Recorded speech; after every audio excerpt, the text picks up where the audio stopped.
阿婆，同你做個訪問啦。咩訪問啊？係阿婆你好啊，你中意食邊款月餅㗎？吓？你話我老餅？哎呀！邊款月餅阿婆？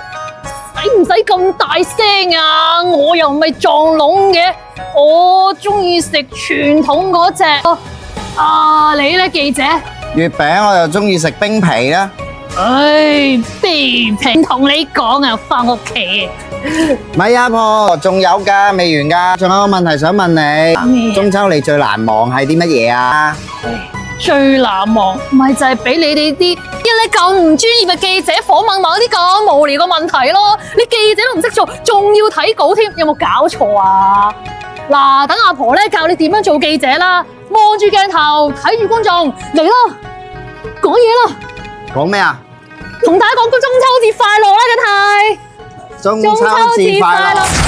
跟住咧，你緊接㗎，跟住等下手去嚇親我嗰度先問我嗰度就好啲。